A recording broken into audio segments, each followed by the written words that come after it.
오늘 우리에게 주신 하나님의 말씀 고린도전서 11장 1절부터 12절까지의 말씀입니다. 고린도전서 11장 1절부터 12절까지의 말씀. 이제 봉독하겠습니다. 하나님의 말씀 경청하십시오. 내가 그리스도를 본받는 자가 된 것 같이 너희는 나를 본받는 자가 되라. 너희가 모든 일에 나를 기억하고 또 내가 너희에게 전하여 준 대로 그 전통을 너희가 지킴으로 너희를 칭찬하노라. 그러나 나는 너희가 알기를 원하노니 각 남자의 머리는 그리스도요 여자의 머리는 남자요 그리스도의 머리는 하나님이시라. 무릇 남자로서 머리에 무엇을 쓰고 기도나 예언을 하는 자는 그 머리를 욕되게 하는 것이요 무릇 여자로서 머리에 쓴 것을 벗고 기도나 예언을 하는 자는 그 머리를 욕되게 하는 것이니 이는 머리를 민 것과 다름이 없음이라. 만일 여자가 머리를 가리지 않거든 깎을 것이요 만일 깎거나 미는 것이 여자에게 부끄러움이 되거든 가릴지니라. 남자는 하나님의 형상과 영광이니 그 머리를 마땅히 가리지 않거니와 여자는 남자의 영광이니라. 남자가 여자에게서 난 것이 아니요 여자가 남자에게서 났으며 또 남자가 여자를 위하여 짐을 받지 아니하고 여자가 남자를 위하여 짐을 받은 것이니 그러므로 여자는 천사들로 말미암아 권세 아래에 있는 표를 그 머리 위에 둘지니라. 그러나 주 안에는 남자 없이 여자만 있지 않고 여자 없이 남자만 있지 아니하니라. 이는 여자가 남자에게서 난 것 같이 남자도 여자로 말미암아 났음이라. 그리고 모든 것은 하나님에게서 났느니라. 아멘. 성경 난제풀이 70번째 시간 전통을 대하는 태도란 제목으로 하나님의 말씀 선포하겠습니다.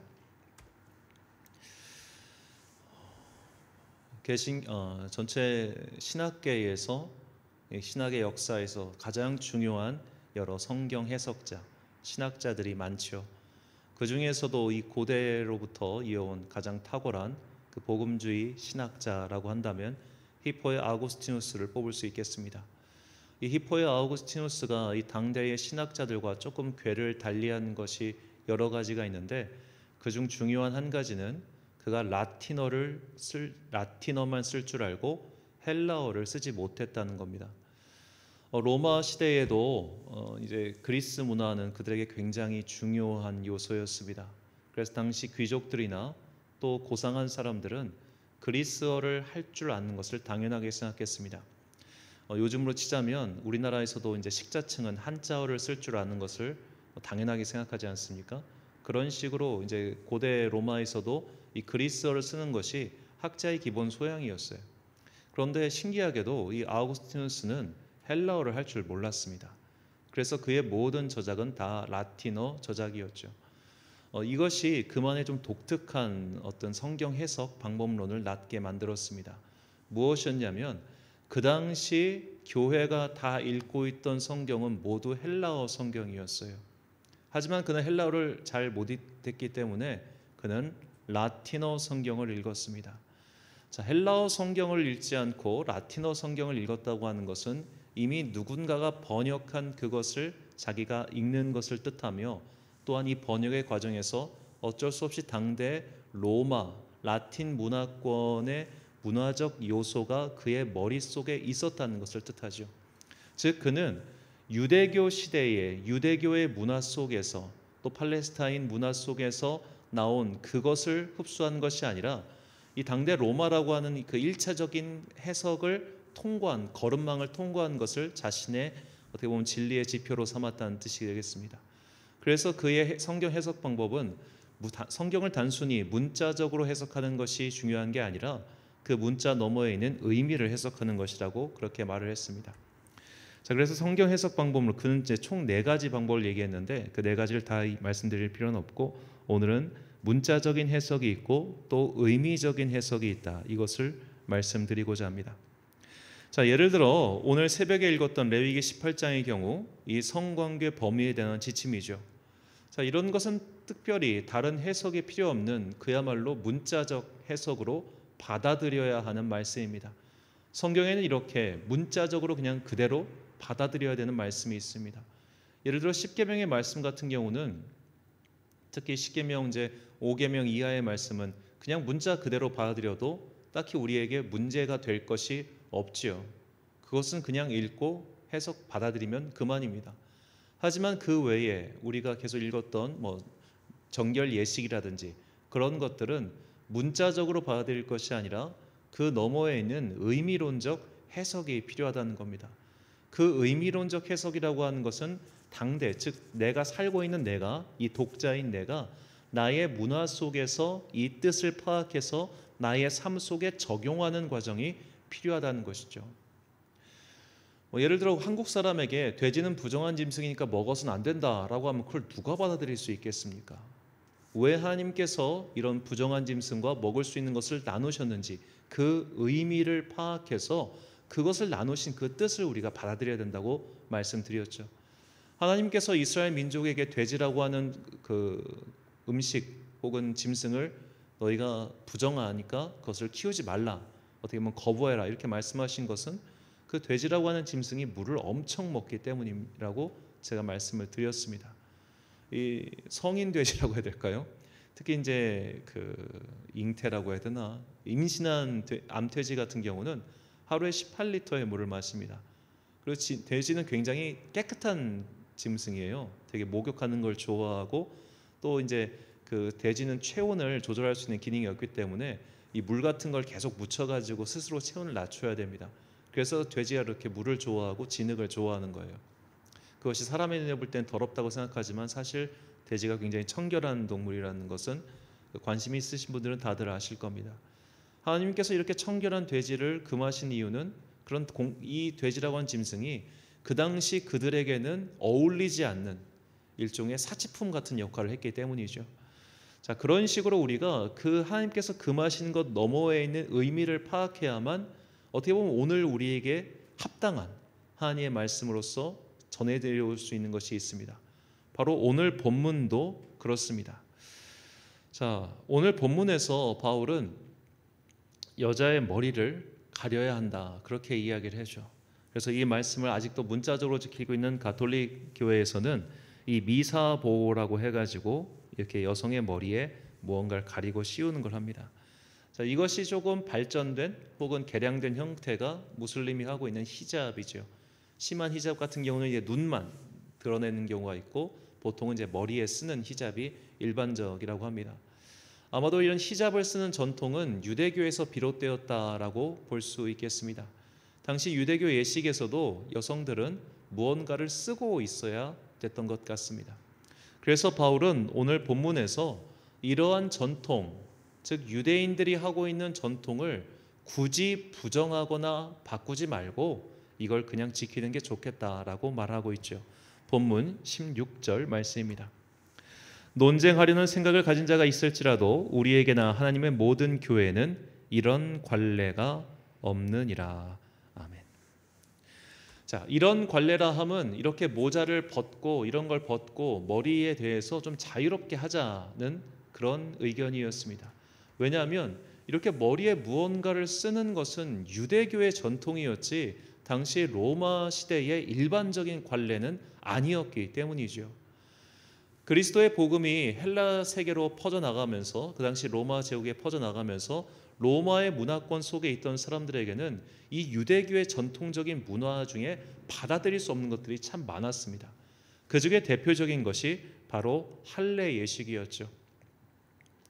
그래서 이런 할례 예식 때문에 많은 분쟁이 있었고 또 그 분쟁에 대해서 해결한 것이 사도행전 15장에 나오는 예루살렘 공의회였습니다.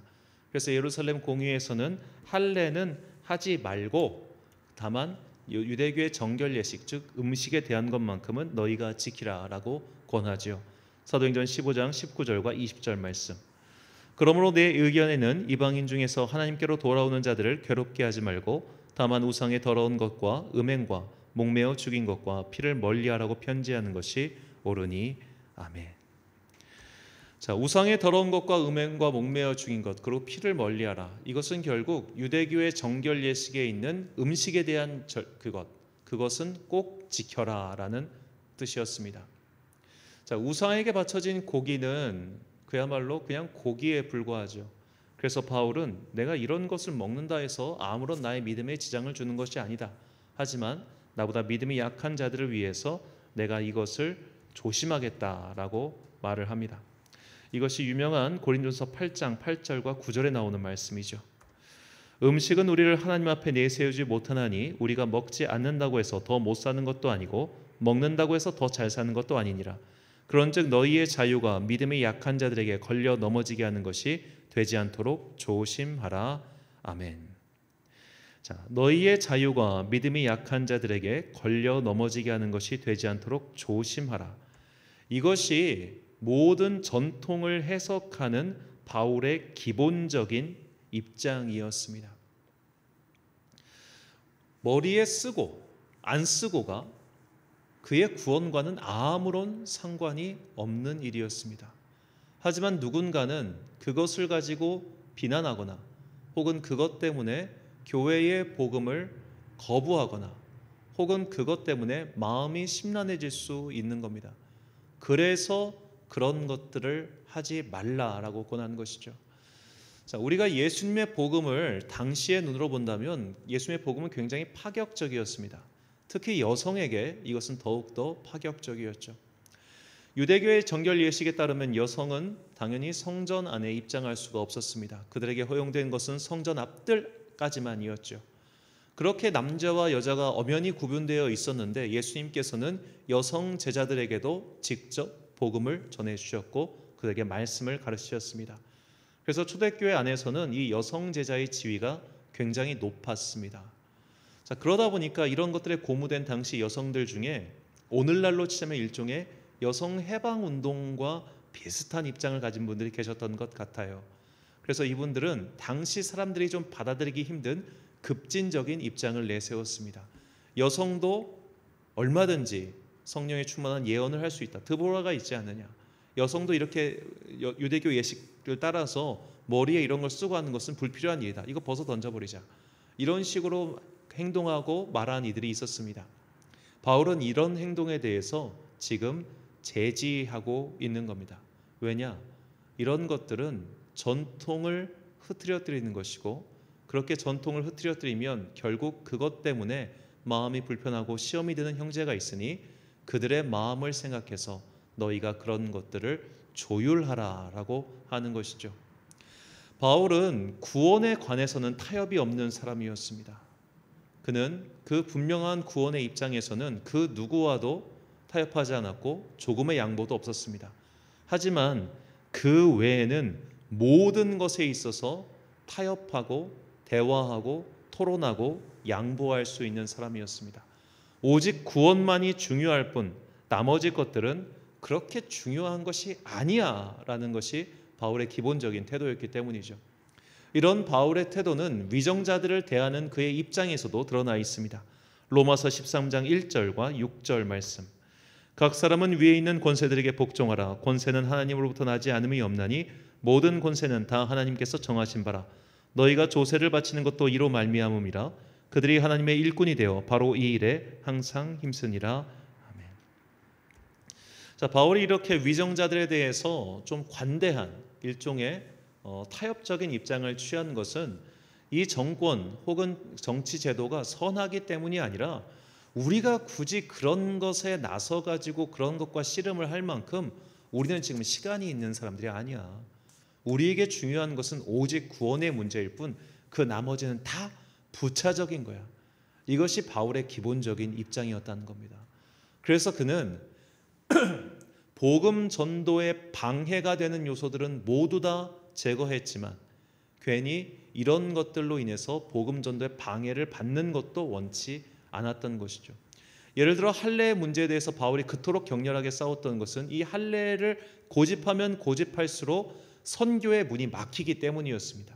그래서 그는 전통과 관례를 모두 무시하고 이 할례 입장에서 정말 단호한 입장을 취했던 것이죠. 하지만 정치의 문제, 예를 들어 유대교 안에서도 로마 당국에 대한 여러 가지 입장이 있지 않았겠습니까?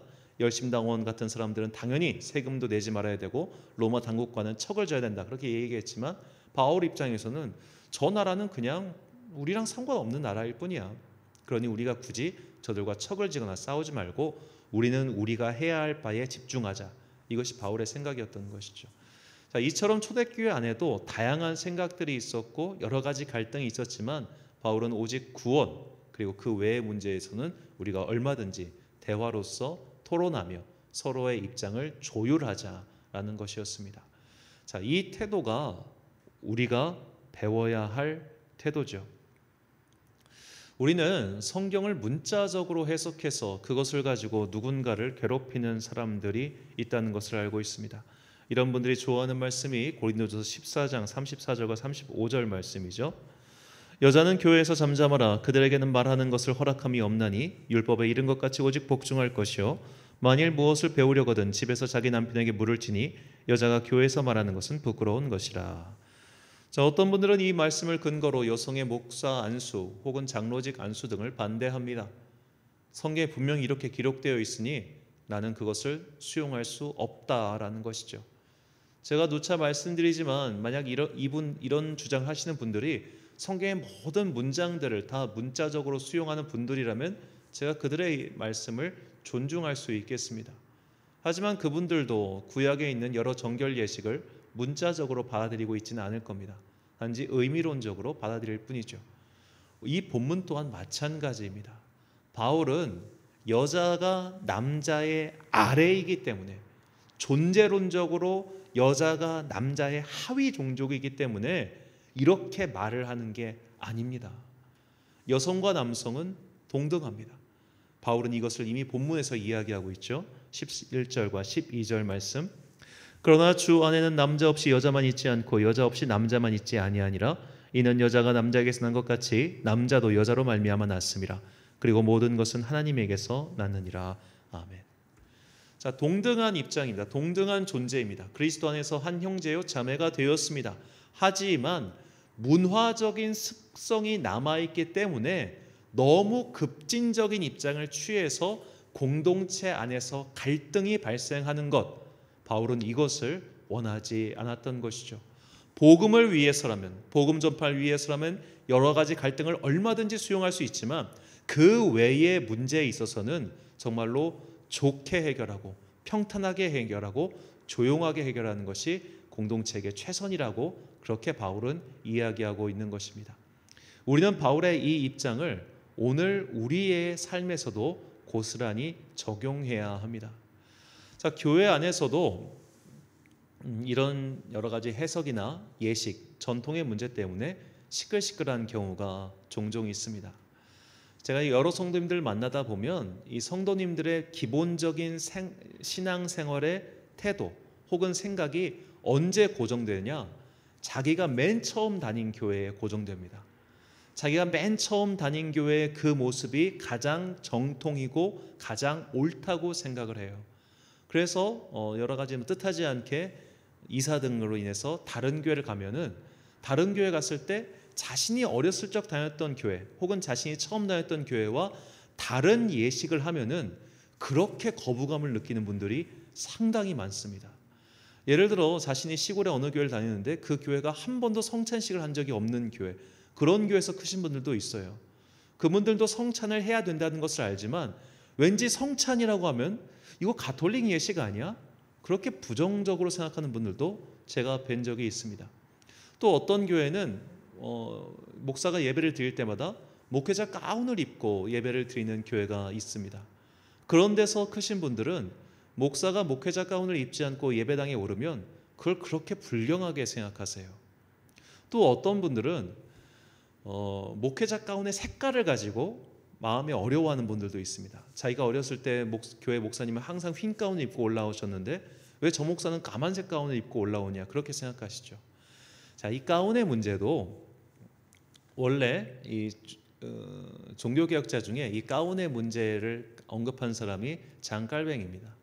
장깔뱅은 그냥 무채색, 검은색의 가운을 입고 올라가자 그렇게 이야기를 해요. 그리고 뭐 잘 보시면 아시겠지만 이 목사 가운 같은 경우는 여기가 줄이 2개가 있고 장로 가운은 한 줄이거나 없는 경우가 있습니다. 이런 구분도 깔뱅은 하지 말자고 해요. 왜냐? 깔뱅은 목사가 아니었거든요. 그는 평신도 지도자였습니다. 그렇기 때문에 깔뱅이 이 가운을 입고 단에 올라가서 예배를 드린다고 하는 것은 그것은 일종의 그 당시 프란체스코 수도자들처럼 그냥 다른 옷을 입고 내 마음을 경건하게 붙잡고자 하기 위함이지 이것이 어떤 예전을 위한 복식은 아니었단 말이에요. 그래서 그는 그냥 검은색으로 고정시켜 놓은 겁니다. 그는 그 흔한 스톨조차도 별로 인정하지 않았습니다. 그래서 우리가 그 깔뱅파 교회를 가보면 정말 교회가 썰렁합니다. 어떤 장식도 없고 아무것도 없어요. 심지어 깔뱅은 찬송가도 안 부르는 사람입니다. 자, 우리가 전통을 추구한다고 할 때 어떤 전통을 추구할 겁니까? 내가 어렸을 때 경험했던 그 전통이 진짜 전통입니까? 아니면 개혁자들이 세운 전통이 전통입니까? 자, 이런 문제에 있어서 적어도 예배의 인도자와 교회는 급진적인 입장을 취하면 안 된다는 거예요. 자, 예전 한 10년 전만 해도 제가 지금 입고 있는 이 셔츠가 목회자들이 입고 있는 로만 컬러라고 하는 겁니다.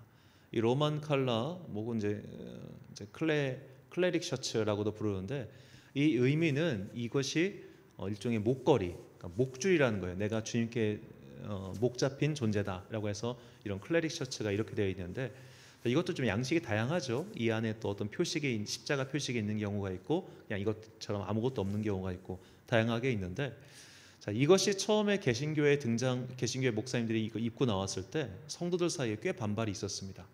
저거 가톨릭 사제들이 입는 거 아니냐라는 말씀이었죠. 아무리 교단에서 이것이 목회자의 셔츠다라고 공식 예복이다라고 인정을 해도 사람들이 그것을 받아들이기까지는 시간이 필요합니다. 그리고 그것을 설명해주고 천천히 이해시켜야 할 의무가 우리에게는 있습니다. 그런데 몇몇 사람들 중에는 이거는 그런 거니까 그냥 문담무용식으로 밀어붙이는 분들이 있어요. 이것이 옳은 것이다, 이것이 맞는 것이다, 이것이 전통이다 라고 하면서 말이죠. 우리가 이런 교회의 절기, 소위 사순절기를 지키기 시작한 것도 개신교회가 얼마 되지 않았습니다. 왜냐하면 한국 개신교회에 예배학이라는 학문이 생긴 게 1990년대부터거든요. 그 이전 세대 목사님들은 예배학이란 걸 배운 적이 없습니다. 그러다 보니까 이런 절기에 따른 예식이나 이런 것들이 교회에서 사실 받아들인 게 불과 얼마 되지 않았어요.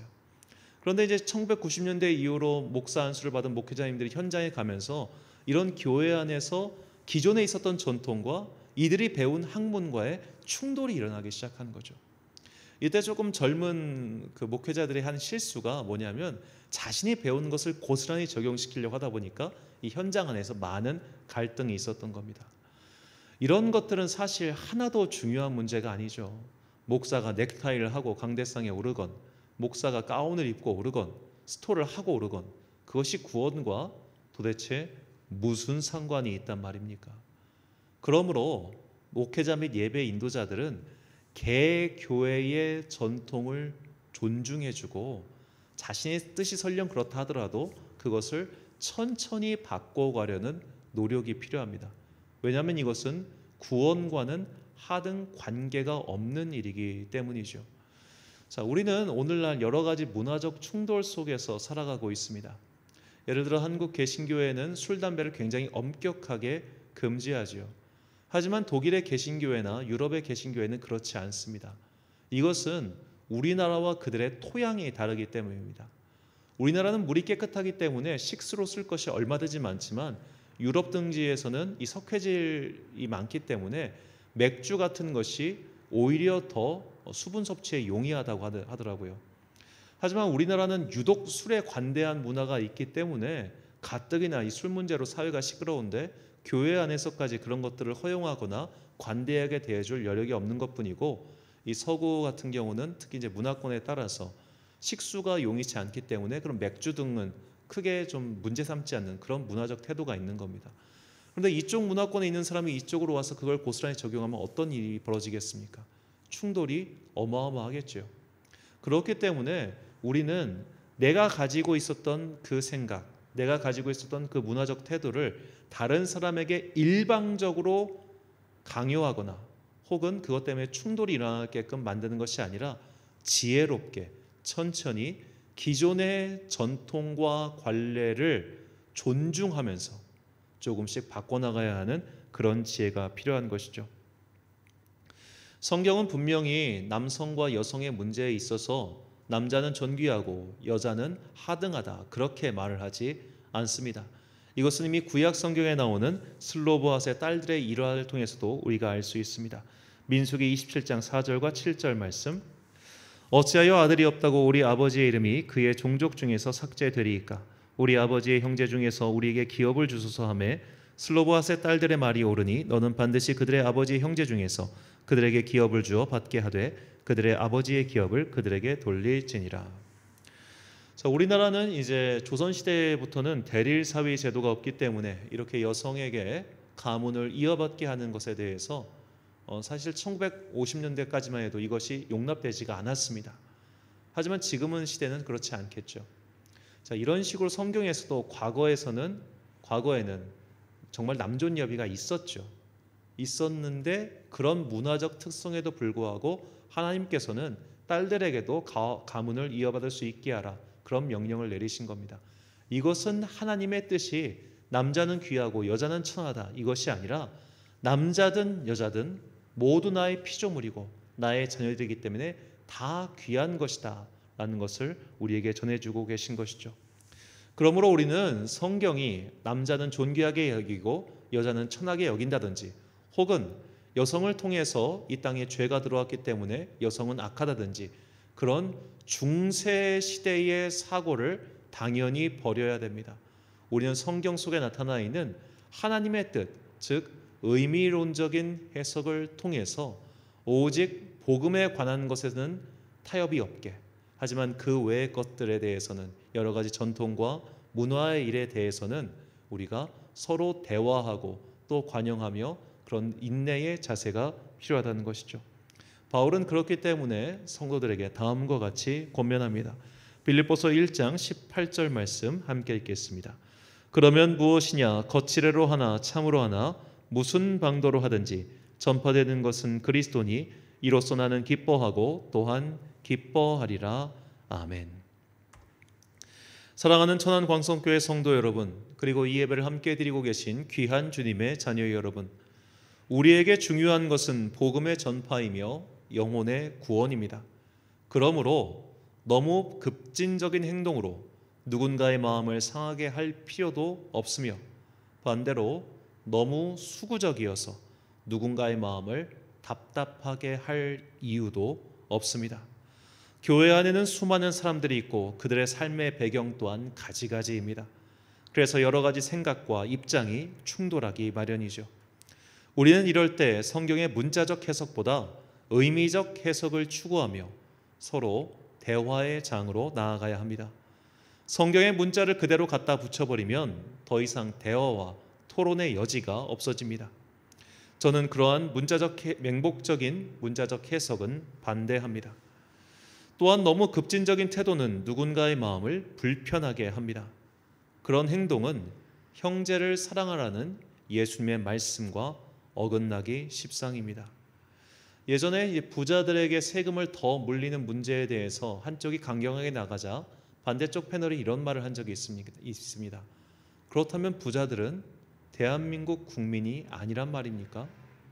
자, 우리가 무언가를 바꾸려고 할 때 내가 바꾸려고 하는 그 대상조차도 그리스도의 사랑을 받는 사람임을 잊어서는 안 됩니다.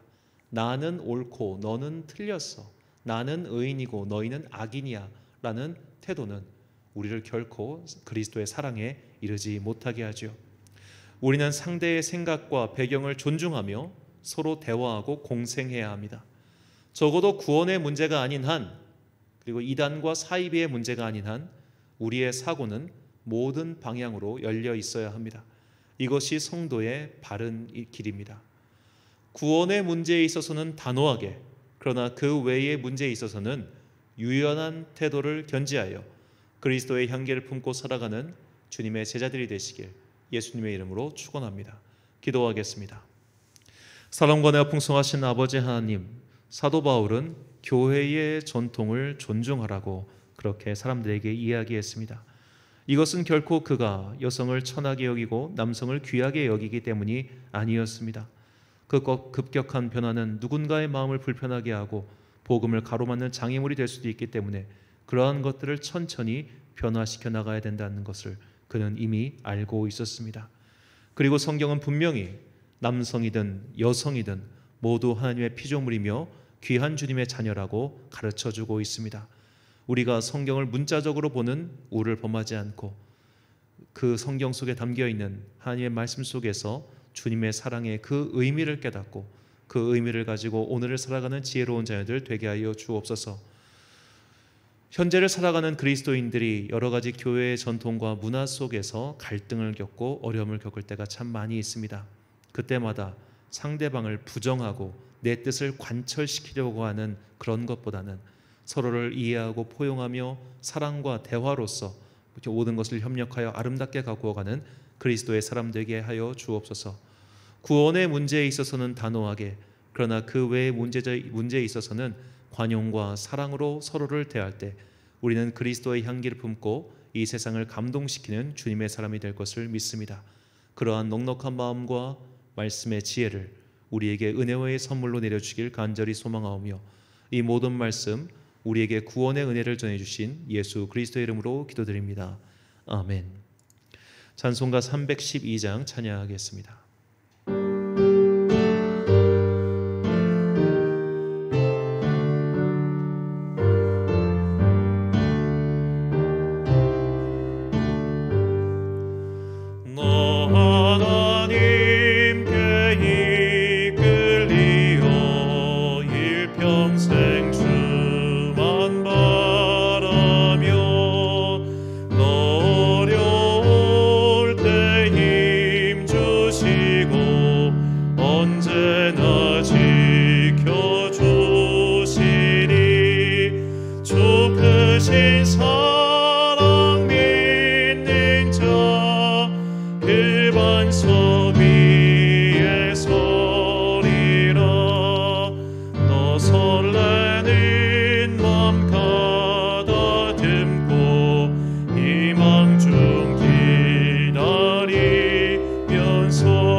주의 너무나심으로 수요일 예배 마치겠습니다.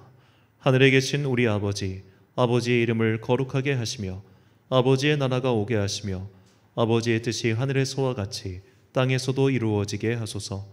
오늘 우리에게 일용할 양식을 주시고 우리가 우리에게 잘못한 사람을 용서하여 준 것 같이 우리 죄를 용서하여 주시고 우리를 시험에 빠지지 않게 하시고 악에서 구하소서. 나라와 권능과 영광이 영원히 아버지의 것입니다. 아멘.